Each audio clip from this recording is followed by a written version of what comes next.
တစုံတစ်ယောက်မှာမတော်တဆနှလုံးရိုက်ခြင်းဖြစ်ပွားသွားရင်အကောင်းဆုံးကတော့မဖြစ်စေရန်ကြိုတင်ကာကွယ်ခြင်းပါ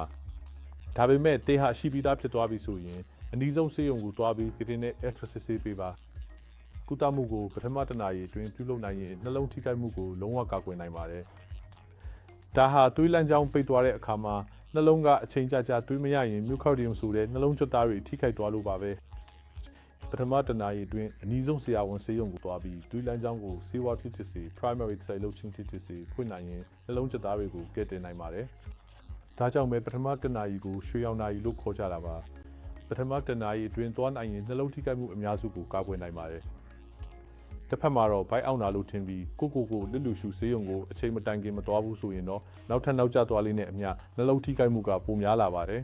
။နိုင်တော့မှ12နာရီကျော်ပြီးမှသွားရင်ဘာလို့နှလုံးကြွက်သားတွေထိခိုက်သွားပြီးပြန်လည်ပုံမှန်မဖြစ်နိုင်တော့ပါဘူး။ဒါကြောင့်ပဲပထမအရေးပေါ်အကူအညီအနေနဲ့ဆေးဝါးတွေဥပမာ Spiron, Clopidogrel ဒါမှမဟုတ်ယနေ့ခေတ်မှာတော့ Ticagrelor တို့ကို Statin နဲ့အတူတောက်တင်ပါတယ်။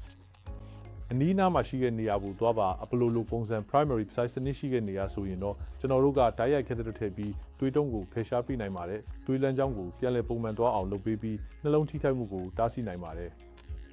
အဲ့ဒီလိုစနစ်မရှိဘူးဆိုရင် Tenecteplase ဆိုတဲ့ဆေးကလည်းတစုံတရာလေးဆေးကမ်းမှာတော့ injection အနေနဲ့လုံခြုံစိတ်ချစွာထိုးပေးနိုင်ပါတယ်ဒီဆေးကနှလုံးသွေးလမ်းကြောင်းတွေကို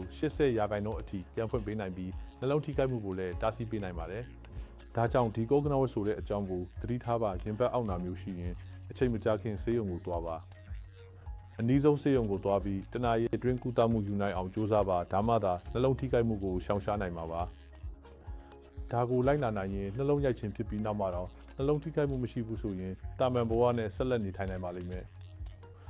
ဒါကြောင့်ကိုကနဝတ်အကြောင်းသိရှိမှုကအရေးအကြီးဆုံးပါ